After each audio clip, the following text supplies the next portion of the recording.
Cette vidéo, je vais dire quelques mots sur ce qui advient de l'âme des gens qui se suicident sur Terre. Donc, comme vous le savez, les trois religions monothéistes, hein, le judaïsme, le christianisme et l'islam, condamnent fermement le suicide, hein. Ils nous expliquent que toutes les personnes qui se suicident se retrouvent en enfer dans l'autre monde. Je ne vais pas dire qu'ils vont se retrouver en enfer, hein, puisque l'image qu'on se fait de l'enfer ne correspondrait pas vraiment à la réalité, hein. Sauf que l'âme des gens qui se suicident, par ce geste, se retrouve dans la première sphère dite spirituelle, le bas astral. Et ce genre d'âme aura tendance à s'agripper à la sphère dite terrestre. Et une fois dans l'autre dimension, ils auront tendance à venir hanter les lieux qu'ils avaient connus de leur vivant. Bon, la création donne la vie sur Terre en y incorporant une âme immortelle. Et ce nouveau corps de bébé grandira, deviendra adulte. Comme j'ai souvent dit dans mes vidéos, le but de l'incarnation, c'est de permettre aux âmes d'apprendre et d'évoluer grâce aux épreuves de l'incarnation terrestre. Le cycle des réincarnations qui s'ensuivra permettra à l'âme de se débarrasser des dettes karmiques qu'elle aurait contractées lors de certaines de ses vies antérieures. Et une fois épurée, l'âme pourra continuer son travail d'évolution sur le plan spirituel. Le suicide, comme je le dis, est un acte qui annonce la fin tragique de l'activité d'une âme sur le plan de son incarnation terrestre. Par son geste, l'âme commet un crime qui deviendra une dette karmique dont il faudra s'épurer. C'est de la logique. Le suicide est devenu un fait de société, hein, bien qu'il existe dans tous les pays du monde. Il est en nette progression dans les pays dits industrialisés, hein. Et cela s'explique par le fait que la grande majorité de nos pays dits industrialisés se sont progressivement émancipés du dogme religieux chrétien, qui, comme toutes les autres religions, condamnait le suicide. Toutes les personnes qui passent à l'acte le font en général par désespoir, hein, par dégoût de la vie ou suite à une rupture amoureuse. Ces tourments les torturent mentalement jusqu'au suicide, hein. Toutes ces personnes pensent qu'en mettant un terme à leur vie, hein, physique, ils mettront fin à ce qui les faisait souffrir sur Terre. Or, d'une vie à une autre, hein, d'un plan à un autre, les mêmes épreuves seront à passer, hein. Le karma de telle personne en sera affecté. L'âme portera toujours les stigmates du suicide, hein, ce qui aura une incidence sur son taux vibratoire, hein, ce qui se répercutera automatiquement sur ses futures incarnations sur Terre. Le suicide est une grave erreur, hein, car c'est toujours une fuite de la vie et de la douleur et des épreuves, hein. L'être qui se suicide en général se retrouve malheureusement pour lui, hein, sur les plans de l'astral qui correspondront à son état de conscience, c'est-à-dire pas très très haut, hein. Il va errer à la recherche de la lumière et il sera entouré par des forces et des êtres très déplaisants. Parce que comme je l'ai expliqué, quand on se suicide, on a tendance à se retrouver dans le bas astral. Et il fait pas bon y vivre, hein, quand vous connaissez la réalité de ce bas astral. Ce qui est encore plus important à nos yeux, c'est qu'un être qui se suicide devra recommencer les expérimentations qu'il n'avait pas pu vivre. Et cela sera pour lui d'autant plus douloureux, hein. Il vaut mieux qu'il vive ses épreuves, même si cela lui est très difficile, hein, plutôt que de mettre fin à sa vie. Puisqu'en mettant fin à sa vie, il va contracter une dette karmique qu'il devra payer, ou dont il devra s'épurer. Et le suicidé ne pourra pas choisir son incarnation, hein, du fait de son geste, hein. Ce sont les guides spirituels qui le feront pour lui, afin qu'il y ait bien une réparation de ce qu'il a fait. Et il faudra plusieurs incarnations pour le guérir de ce traumatisme. Et le médium brésilien Francisco Xavier appuyait déjà ce fait en déclarant qu'il fallait 200 ans pour qu'un suicidé soit rééquilibré. Donc il faut que l'âme de ce suicidé vienne se réincarner et il doit effectuer un travail d'épuration pour que sa dette soit payée.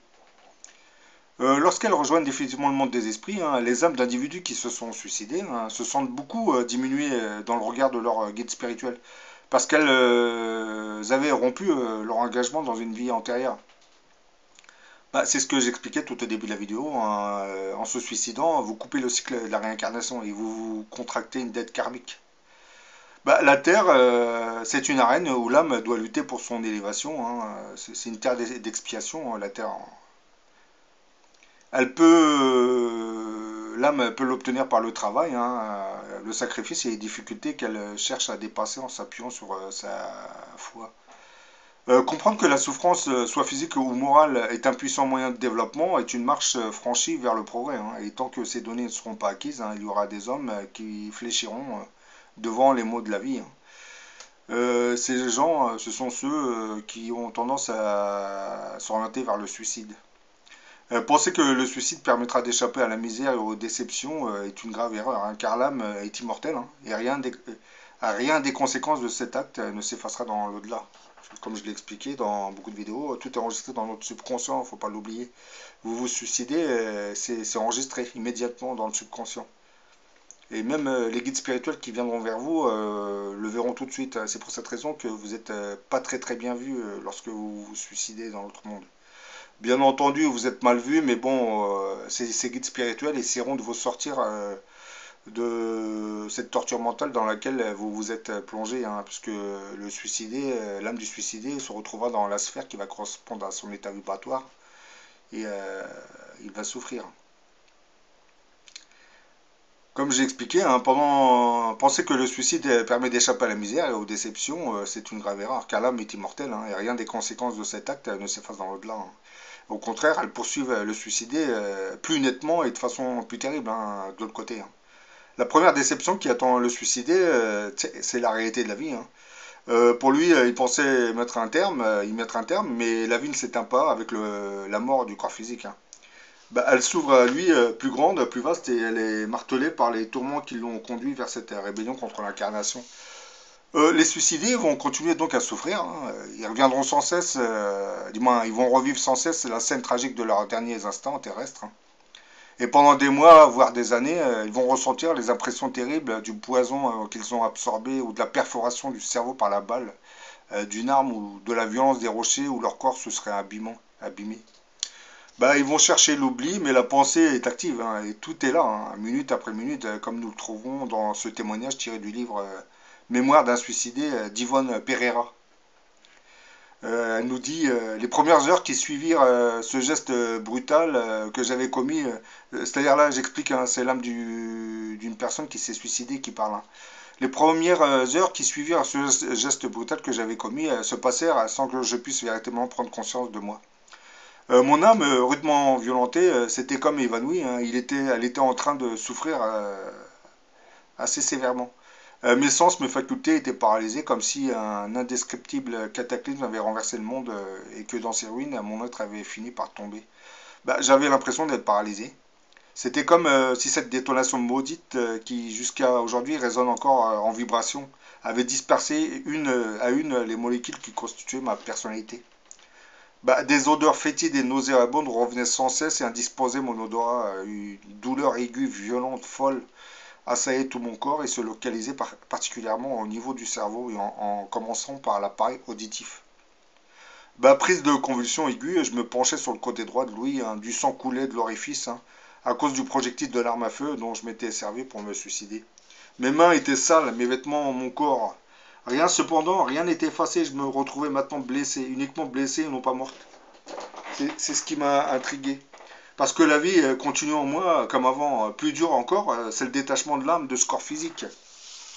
Elle se fait dans la douleur, les déchirements, car le cordon fluidique, du moins la corde d'argent, qu'il reliait au corps physique, a été rompu précipitamment. Bah, certaines énergies ne sont pas encore expulsées, hein, rien n'avait été préparé, hein. Tandis que dans la mort naturelle, ces liens s'affaiblissent progressivement et graduellement, et souvent se dénouent avant que la vie soit complètement éteinte. Ici, dans le cas du suicidé, rien n'a été prévu, hein, la mort arrive brutalement. Le traumatisme est donc assez grand et à cela vient s'ajouter la présence des esprits du bas astral, hein, avides de fluides vitaux, hein, comme je l'ai expliqué dans d'autres vidéos, hein. Ils tournent autour du suicidé et cherchent à s'approprier les éléments fluidiques qui n'ont pas été dégagés dans cette mort précipitée. Bah, véritable vampire de l'au-delà, toutes ces entités se complaisent autour de ces corps en décomposition à la recherche de sensations terrestres que leur procurent ces fluides psychiques. Bah, dur combat pour l'âme du désespéré qui a bien du mal à s'éloigner de son corps, qui se dégrade et qui ne comprend rien à la situation. Bah, les guides et les esprits protecteurs veilleront tout de même, cependant, mais ils doivent attendre le moment propice pour dégager cette âme de son désespoir. Dans l'au-delà, les suicidés se regroupent selon leur affinité, hein. Comme tous les désincarnés, selon le taux de vibration de leurs âmes, qui sont très basses pour le suicider, ils sont dans des lieux qui correspondront à leur évolution psychique, hein, spirituelle. Pour ces âmes désespérées, elles sont dans des espaces de grande souffrance, hein. Comme je l'ai expliqué au début de la vidéo, elles atterrissent dans le bas astral, hein. En général, ces âmes de suicidés se retrouvent dans des endroits où le panorama est assez désolant, hein. Composés de vallées profondes et brumeuses, ces paysages se dessinent avec des gorges sinueuses et des cavernes sinistres. Et à l'intérieur de celles-ci, il y a des hordes de démons qui hurlent, hein. Ils donnent l'impression d'être désenragés, mais en fait, ce sont des âmes qui ont simplement été des hommes et sont devenus fous face à l'étrangeté de la situation et le traumatisme causé par leur mort violente. Leurs souffrances sont inconsolables, hein. Dans ces lieux, ils peuvent rester un temps indéterminé. Cela dépend en fait du type de suicide, hein, des motivations, des influences spirituelles, du degré de connaissance de leur évolution. Suivant son attitude, le suicidé pourra être en proie au désespoir, hein, à la révolte et rester très longtemps dans ces régions. Mais s'il manifeste l'envie d'être aidé, hein, bah, il sera accompagné dans un hôpital de l'au-delà où des âmes bienveillantes commenceront à s'occuper de lui. Bah, ils veilleront alors à le désanimaliser, c'est-à-dire ils vont essayer de lui effacer certaines mémoires et le défaire des fluides et des forces vitales dont il est encore imprégné, comme cela est toujours le cas dans toutes ces morts violentes. Là, voyons un exemple, il est tiré de l'ouvrage Main tendue de Luis Sergio. Le narrateur, Luis Sergio, cherche à comprendre auprès d'un médecin qui avait rejoint l'au-delà l'état moral des suicidés. Il demande depuis combien de jours se trouve-t-il ici? Bah, le docteur Irani, c'est le médecin de l'au-delà, me regarda d'une façon curieuse, peut-être surpris par la question idiote que je faisais. Il m'a répondit des jours. Cela fait longtemps qu'ils sont ici, toutes ces âmes de suicidés. La jeune femme, par exemple, il y a 20 ans. Le jeune homme, ça fait 8 ans. La personne âgée, il y a 30 ans. L'adolescent, ça fait 26 ans. Mon Dieu, il souffre depuis tout ce temps. Bah oui, Louis Sergio, leurs souffrances sont idéoplastifiées par leur volonté. Et combien de temps resteront-elles ainsi, toutes ces âmes perdues?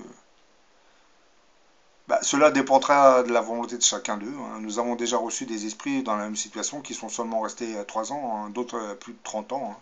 Ça dépend de l'évolution spirituelle de chaque âme, hein. En général, si une âme est évoluée spirituellement sur Terre, elle ne se suicidera pas. Ainsi, certains ne resteront qu'à peine plusieurs heures, hein, d'autres des mois, puis après avoir compris sa situation, l'âme devra se réincarner. Suivant les déséquilibres qu'elle aura subis, hein, cela se fera plus ou moins rapidement.